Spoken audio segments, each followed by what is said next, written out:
everyone, welcome to my channel. This is PJ Ortega and you're watching The Diary of a Social Climber. How's everyone doing? I'm so excited about this video because what the employee engagement team of our company did is that they created a video doing a bag raid with me. So ayan, this is the bag that they actually raided, and this is so exciting. I'll show you the video in 1, 2, 3. Let's go. Ayun, haragar na din si Miss Honey. Okay, we are now, ano ba, pang ilang na episode ba to? Second episode of our bag raid with Miss Mandy! Okay, so we'll have her introduce herself first. So everyone, Miss Mandy. I'll introduce myself. Hi everyone, my name is Mandy Ortega. I'm the compliance Senior Manager for Regulatory Compliance and Contracts Review. I've been with the company for 13 years. I'm actually pushing 13 this coming November. And what else do you want to know? I graduated from the Polytechnic University of the Philippines with a bachelor's degree in industrial psychology. This is my second job. I actually started with another BPO. And then I started here as an agent.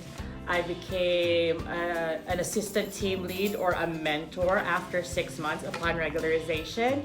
And then after another 6 months, I became a trainer. And I've been a trainer for 2 years before I became a compliance and operational audit manager. So I've been in this position for 9 years already. And I was just recently promoted to senior management last July. How do you call the people from PUP, Miss Mandy? Scholar ng bayan. Shout out to all the scholars ng bayan out there. Okay, so I have all the clappers here. What we will do today is another bag raid. So the first episode actually will air soon or will be airing before this one. That's gonna be with OME yan. But now, since we're with Miss Mandy, let's check her bag. Okay. And can we just acknowledge how beautiful our setup is? Clappers! Okay. So, I'm so excited as well because I'm a lover of bags. I'm actually a bag collector. And I love luxury stuff, so I'm so excited about this episode. Can we just say also, Miss Mandy, how excited we all are to see what's inside your bag? Alright, I don't have much. So Okay. I'll just show you my bag first. Yes. So this is my bag. I don't normally use this for work, but I do use this whenever I need to carry a lot of stuff. So this is a Chanel Grand Shopper's Tote, or what we call GST. So this is no longer in production, meaning to say they no longer produce this type or this design. So yeah, it could be vintage in a couple of years from now. However, if you would go to online shops or secondhand stores, this would still retail depending on if there are flaws or not. It would retail from 100,000 to 120,000. That's the second hand. So there you go. So this is the shopper's tote. Okay, so where did you got this bag, Miss Mandy? Online? I have a friend who is an online seller. Her name is Maya, but she has an IG and a store, a physical store. What's the condo in front of Chendesitas? So there's a condo in front of Chendesitas. I forgot the name, but she has a physical store there. She actually curates a lot of designer and luxury bags, so I bought it from her. Her IG name is the Bag Hub. So yan, the Bag Hub, HUB. So she actually sells authentic. Walang fake, there's no fake, no class A, no replica whatsoever, just authentic, original luxury items. I bought this from her. So there you go. Okay, so let's start. What's inside this Mandy? Okay, there's 2 partitions. So let's start with the first partition. So yes, this one has 3 compartments actually. 2 open compartment, 1 zip compartment, which I don't place anything because I don't like opening it and closing it. And then there's another compartment here.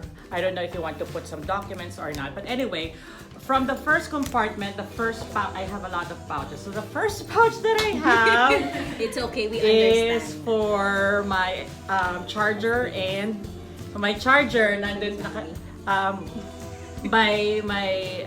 the wire of this charger is in there in my For laptop. iPhone. And then I have a heavy duty what do you call this? Power Bank. There you go. 20,000 something. That's the heavy 20,000. duty now. So that's MAH. very heavy because I am always online. So next, I have a pouch, another for for different hair ties. Because I usually tie my hair a lot, especially at work. So there, I have another pouch for hair ties. I have an alcohol gel. I have an alcohol. I have a hand cream. Maddie, you're not like a germaphobe. No, it's just that because I usually put on makeup every time retouch, and if you always touch makeup, some of the residue would stick into your hands. I have a Human Nature hand soap, which is very, very good. It really eliminates every type of odor. And then what else do I have? I have a pouch for my lipstick. I have my perfume, which is Gucci Guilty. So I love this. This is for client meetings. It's special for client meetings, Special for guys. client meetings because this smells power. Oh my god, I think I need some. Smells authority, and this smells aside from luxury, it smells like a powerful woman, like that. So this is a pouch bag that contains a lot of my lipsticks. Do you want me to open this one? Yes! Yes! Woohoo! Yes! This is the much awaited part. So this is not a lot. All right. So not a lot. But I when it comes to lipsticks, I think I have more than 100. Because I really love lipstick. The lipsticks that I have in my at home really ranges from the very affordable ones, which are the drugstores, and then Sample, Miss Mandy. Maybelline, L'Oreal, Guys. and then there are local collaborations like the Heart Evangelista, Happy Skin. So there are a lot. So there. So what I brought is usually Wait. Most important question. What is like the most expensive lipstick that you I have one, and then I have a few at home. So I'll just share some. So this one is what do you call this? This one is from Sunny's. This one is very affordable. This is around 300 plus. Sunny's Cosmetics, Sunny's Makeup, right? Sunny's Face by Georgina Wilson. So this color is in Posh. I'll just pick randomly. So this is NARS. This is a luxury brand. So this is NARS. Shade Vanessa. And then I have a MAC, which I am wearing right now. So this MAC lipstick is actually lip plumping, meaning to say it has that lip plumping effect. I like the lip plumping. So you'll have that pouted effect. And then this one is more affordable. This is a L'Oreal Color Rich lipstick in 242. This is a Huda Beauty liquid lip. What else? I have a Kiko Cosmetics. This is from Milan. I Miss gave Mandy, Betchay one. The Huda Beauty, is this something available here? Yes, In Manila? but not on the department store. They have specialty stores where you can buy that one. Anastasia Beverly. Oh no. This is Kat Von D. So this is Kat Von D. I have another MAC. This is a Jeffree Star. This is the first ever Jeffree Star that I have. Family Jewels. Hang on na, guys. If you're not familiar with Jeffree Star, this is like... Correct. So Jeffree Star is a makeup guru who is very famous with his line of liquid lippy. But aside from the liquid lippies, he also released a lot of other makeup like the highlighters, eyeshadows, palettes, different palettes. So I also have a Smashbox, which is in Audition. All of these are all nude and matte shades. So I love wearing nudes and sometimes a lot of pinks then, depending on my mood. But majority of my lipsticks are all nude and matte. Miss Mandy, any tips on the girls out there when they're choosing lipstick? I think you for need an everyday wear. Yeah, I think you need to know what your skin type or skin shade is, and more importantly, know your undertone, because that is where you would determine what kind of shade really best fits your skin. Undertone could be side questions. Yeah, Side good questions. question. So yeah, you could be fair, meaning pretty white. You could be in the medium side, like morena, or you can be in the deep side, which is dark or really, really dark. But you would get an undertone of pinkish, reddish, or yellowish. You would see that when you swatch a foundation onto your skin. You would see if the foundation is a bit yellowish, but it complements your skin, then that's your undertone. Your skin turns a little bit yellow. Or sometimes you're fair, you're white, but your skin has an undertone slightly pinkish. You know what I mean? So not all of us are fair. Some of us are fair with a pinkish undertone, some of us are fair with yellow undertones. So there. Now I want to feature Miss Mandy on a makeup one-on-one session. Sorry guys. Yeah. For all the girls out there, I know majority of the city peeps are like girls, women, ladies. So next time we'll be featuring Miss Mandy. It's gonna be makeup 101. Makeup tutorial. Yeah, makeup Watch tutorial. it, girls, watch it. And then this one is an Inglot and Jennifer Lopez collaboration. So this is in mauve. So there. There are like side reactions over I have here. Bare Minerals. And one of the most expensive that I have, this is a Givenchy. Spell. In Rose Taffeta. So it's Givenchy. Some people would say it's Givenchy or Givenchy, but it's pronounced as Givenchy. Alright, so those are the few lipsticks that I have. What else? Oh my god. I have my wallet. This is a very big wallet. I have my car keys and my house keys as well. And then I have another pouch for another set of makeup, which this actually contains the makeup that I use on a daily basis for retouching. So I usually take an hour the most in preparing my makeup every day, depending on where I'm going. If it is a usual work day, I would have a very light makeup. If it is going out just for lunch or merienda cena with friends, I usually go out with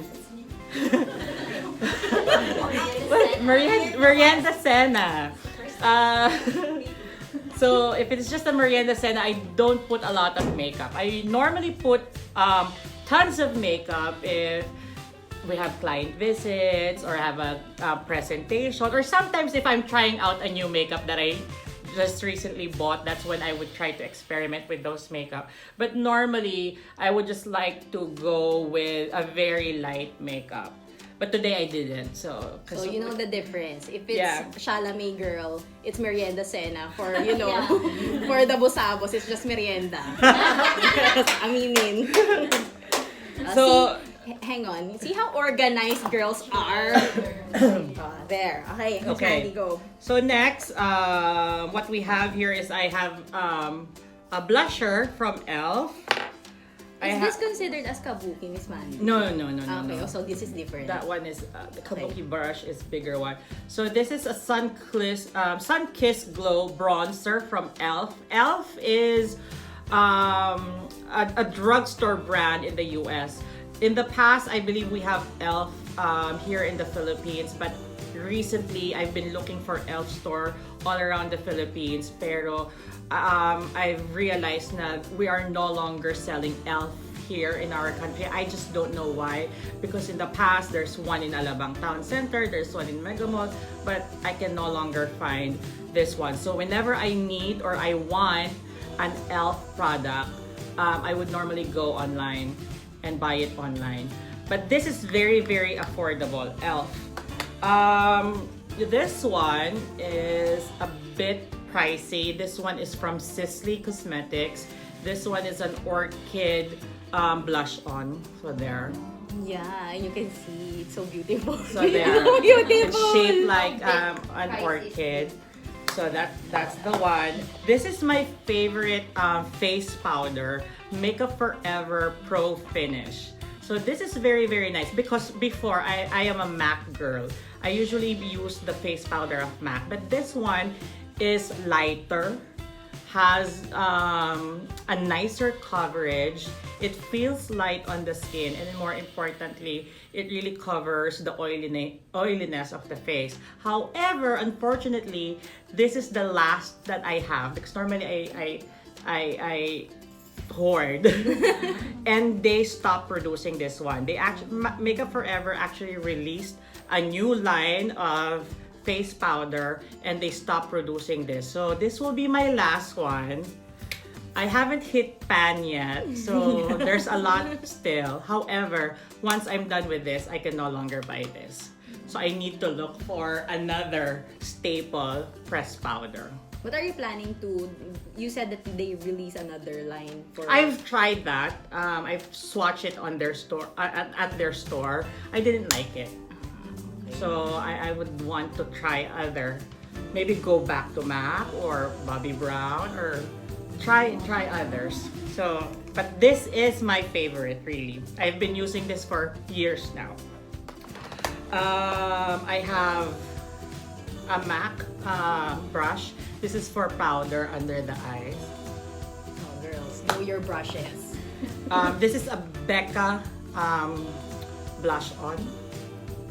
And Flower Child. So there, Becca. I have a Sephora blush on as well. So these things I do not remove from my pouch. I bring this every day because these are the common things that I use for retouching my face. I have a very small palette from Charlotte Tilbury. So this one, everything is already here. You have 3 eyeshadows, you have blush on, you have a highlighter and a bronzer. So I bring this every day and everywhere I go because if I need to retouch part of my makeup, like if I need to, update my eyeshadow if it already creased, or I need to bronze again or retouch my highlight, it's already here. So there, this is Charlotte Tilbury. What else? Eyeliner for just in case that my kilay gets erased for some reason, and a very small blusher. This is for what part, Miss Mandy? Here contouring. And then I have a poison inhaler from Thailand. Whenever I get dizzy. The titas. Yeah, so Titas. and lastly, this is like Vicks Vapor Rub, but I bought this from Thailand, so I usually have this when I get dizzy or when I get headache. So The titas can relate. it's almost gone. Yeah, the tita. And lastly, nail buffer. Yon, medyo madumi na. It's already used several times, but I have nail buffers here. So there. Okay. So there's no more here. I have my wallet. Ayan. So Unfortunately, okay, I'll share my wallet. I don't have money. I only have Cards. how many? 1,500 because I really don't bring money every day. Because I'm the type of person who usually forgets my wallet everywhere. There were several instances where I left my wallet here in my office, and I would call Cheryl, I would call Daddy John, or in the past I would call Mel or Cherry to go to my office and get my wallet because I usually tend to forget my wallet every time. So I don't leave money. I don't leave a lot of money in my wallet because if ever that I lost it, konti lang, di ba? There's not much of a money that I'll lose. However, I do have different cards. So, do I need to show it? No. Okay, so, but I do have a lot of credit cards, calling cards, and of course, the tita in me, the SM Advantage, what do you call this? SNR membership and all that. I love this one. This is my second wallet. I don't normally use this. I use this just early August when I left for Bali because this is big. I could put everything. But normally I would change to a smaller wallet. This is very big. I normally use this whenever I travel because everything can be put here. The receipts, and everything. So there. Okay. So there you go. That's my bag. Yeah. Ayan. Can you pause it first? Can you pause it? Shine, can you pause it? We'll just fix things up and then we'll go back. Miss Man, thank you so much. So before anything else and before we leave this vlog, so Miss Mandy, just some pointers for those who loves bags like you do. So typically, what's the typical size, or like if you're going out, what would be the typical size of a bag that you have to be bringing? Okay, to answer that question, it really depends on how much stuff you want to bring. But if you will ask me what tip I can give people who wants to have luxury bags or designer bags, first and foremost, do not buy fake. So that's the first thing. I would rather see someone wearing a Gerbo or an Esprit or a Lacoste, which is far more affordable as opposed to you carrying a Louis Vuitton, carrying a Chanel, which we all know is fake, diba? And if you really want to have a luxury bag, try to save for it, because in the past, when I was still a trainer, I'm not earning that much. I really wanted to have luxury bags, so I really saved for it. And aside from that, luxury bags are investments as well, because you can actually resell it.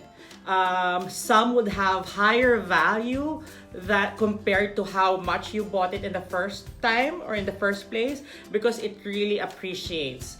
The value really appreciates. There are some bags that you can resell, but for a much lower value. But again, it's really an investment. So if you want to start a bag collection, you can start with the contemporaries or the entry level. When you say contemporary designers or entry level, these are Kate Spade, Michael Kors, Furla, Tory Burch. So these are affordable contemporary designer bags. And then you have your luxury, which is, Prada, Gucci, Louis Vuitton, Chanel, and Hermes. So there. And then Miss Mandy, if you will be suggesting like two color of a bag that is like a staple for a girl or the women out there, what would be the two colors that you would choose? Black and camel or mocha. Okay. Because that goes with every type of outfit, every type of color that you would wear. So black and mocha. Okay. Or camo. Yeah. Or brown. Very good suggestions. Okay, thank you, Miss Mandy. And please you. promote your YouTube channel. And if you have IG, you want them to follow you, please promote it now. And then we'll also flash it. Yes. Please follow me in my IG, Peej Ortega, that's Peeejortej. And of course, please subscribe to my YouTube channel, The Diary of a Social Climber by PJ Ortega. Again, that's The Diary of a Social Climber by PJ Ortega. Now, a lot of people would ask me, why did I name my vlog or my account as Diary of a Social Climber? Because a lot of us would have negative connotation when it comes to the term social climber, right? Or social climbing. Well, I just want to give a different meaning to social climbing. Yes, it's been negative for a long time, but for me, social climbing is really you getting the things that you want, buying the things that you want, and really climbing that social ladder because you're working hard for it. If you have all the means to buy those stuff, those luxury items, go for it because you really deserve that. You work hard for it and you deserve that. So that's my idea of social climbing. If I may just, I forgot to introduce Miss Mandy a while ago. She has a title with Concentrics. It's Miss, what's that, Miss Mandy? Queen of Siklab. Queen of Siklab, guys. Okay, so next time, if you guys have questions or if you have any other suggestions on what to cover on our City Life or City TV, please go ahead and give us a shout out. You just approach all your RU partners for all the questions. We might be featuring Miss Mandy again soon for any makeup 101 that you guys might get. Bye! Alright, take care everyone. Bye! Stop. Thank you, Miss Mandy. Yeah. Thank you so much.